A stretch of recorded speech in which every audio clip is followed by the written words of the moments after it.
What's going on, guys? Welcome back to the channel. In today's video, I want to talk about the biggest risks associated with launching a product on Amazon FBA in 2024, because everybody likes to talk about the good stuff with Amazon. I think we all know, I've mentioned on the channel, obviously you got time freedom, location freedom, you can make a bunch of money, you get to be your own boss, you can sell your company, et cetera, et cetera. We all know the good stuff, but there is also risks associated with launching a product.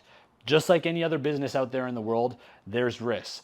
Now, even though there is risk, this should not stop you from taking action anyways, but I think the best thing you can do is understand what the risks are and proceed forward anyways. Now, I wish someone had shared these with me when I was first starting years ago, because I was completely oblivious to any of this stuff. So in today's video, I'm just gonna share with you guys the biggest risks that I see in 2024 right now when you're launching your product. And then I'm also gonna get into how you guys can avoid these altogether, or at least minimize the risk severely, so your chances of you bumping into these issues is a lot less. So let's get into it. And by the way, guys, these are not in any order, so make sure you stick around to the very end. But let's go sit at my desk because it's way too bright in here. So starting with risk number one, and this is probably the most common one that people are afraid of, and that is, what if you launch a product and nobody buys it? And to be very honest, guys, this is probably the most common one that tends to happen to people, especially beginners. So there's two ways you can avoid this from happening.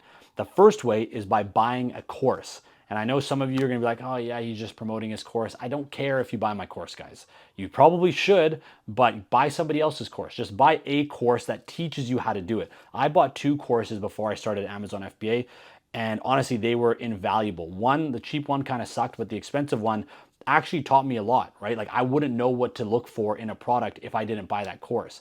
The information online is not the best. So you need a course that teaches you everything you need to know. What am I looking for when I'm launching this product? How do I do product research? How do I validate this idea? A lot of people that have messaged me on Instagram have launched products and lost a bunch of money. And then I'm asking them, why did you launch this product? Like, this is not a good product to launch. And they don't really have an answer. They didn't buy a course. They just kind of wanted to get started with Amazon FBA.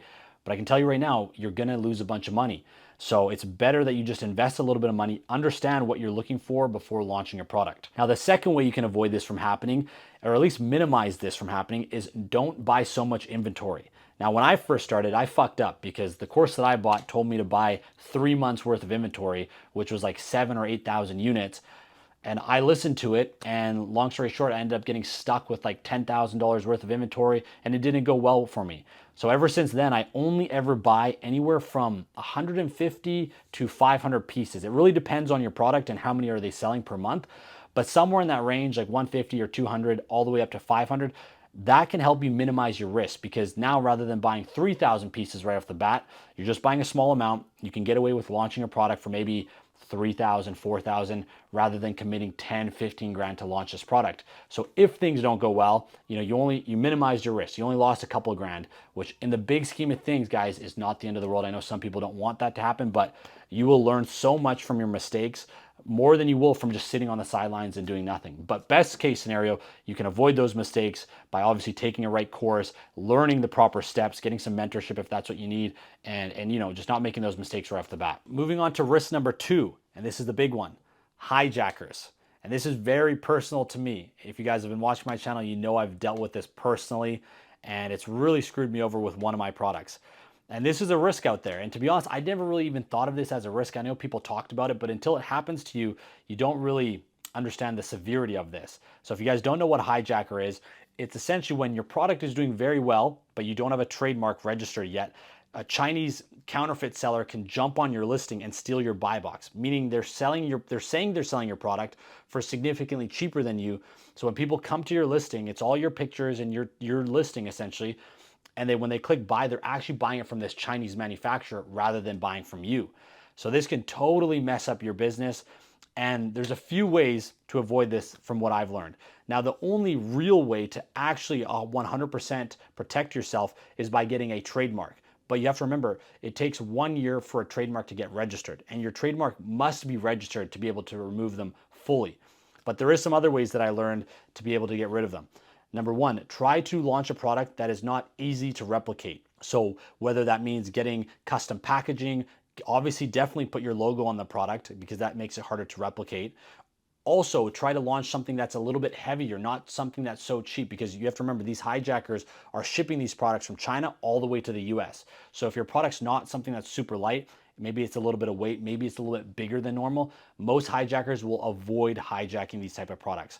I've seen a lot of these hijackers seller accounts, and they're always going after these small, really easy products to replicate. Some of these products don't even have a logo on it, so they can just jump on that listing and sell counterfeit versions of these products.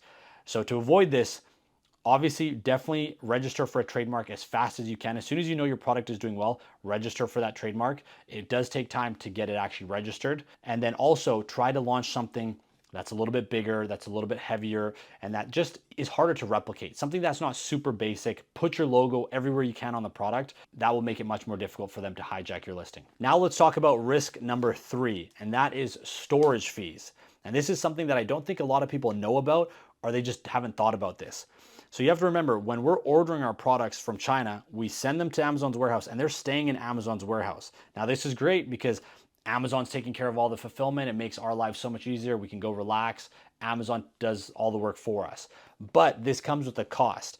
And what ends up happening is if our units do not sell fast enough, Amazon will start charging us storage fees. Sorry, let me rephrase that. As soon as they come into Amazon's warehouse, you're going to get charged storage fees. But at the very beginning, it's not bad because they've just come there. But if they're not selling well, and if they stay in Amazon's warehouse for too long, then those storage fees start to go up and they can really, really start to hurt. So how can you avoid this? Well, what I do personally is I never send too many units to Amazon's warehouse at once. And this is something that I've learned from personal experience. So for example, let's say I'm buying 5,000 units. Rather than just shipping 5,000 units to Amazon's warehouse at one time and they're all sitting there, because you have to remember, like, let's say I'm only selling 1,000 units a month. There's going to be 4,000 sitting there and Amazon's going to start charging me those fees.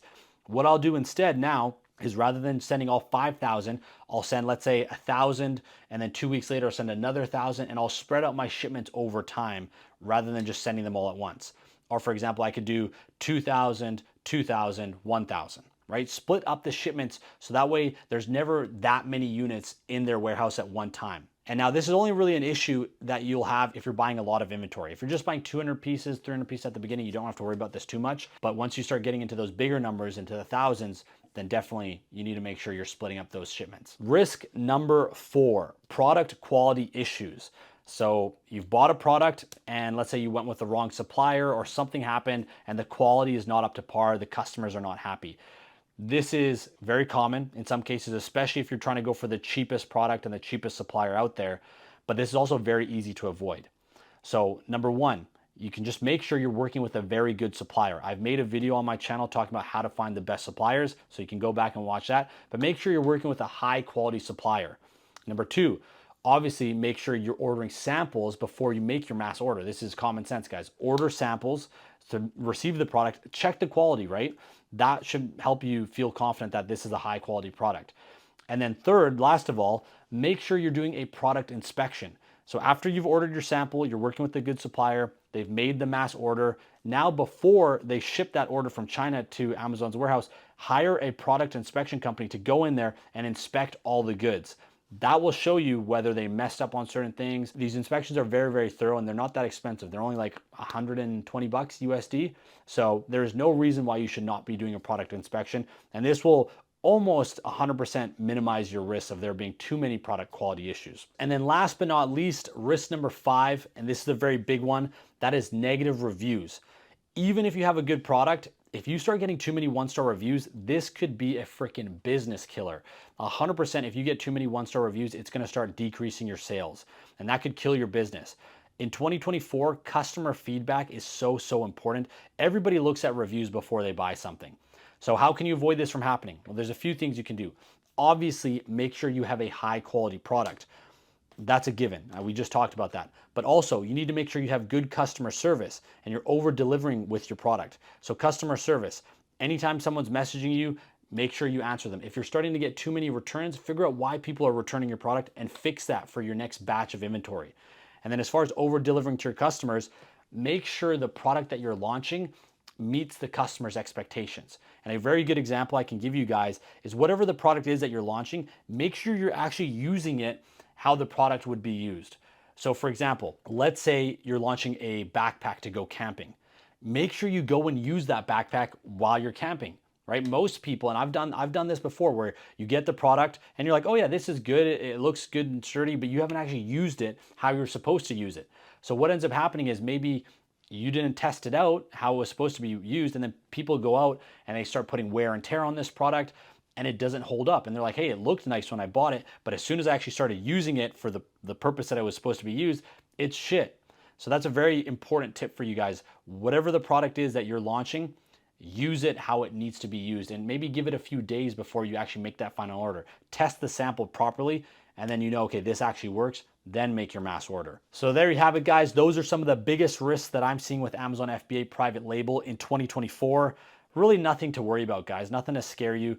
If you just do what I told you in this video, you can easily avoid a lot of these. So if you guys enjoyed this video, please make sure to hit that like button down there and hit the subscribe as well. Also, leave some comments down below, guys, on what you want to see next. I'm happy to make some videos answering some of your guys' questions. And other than that, I'll see you guys in the next video.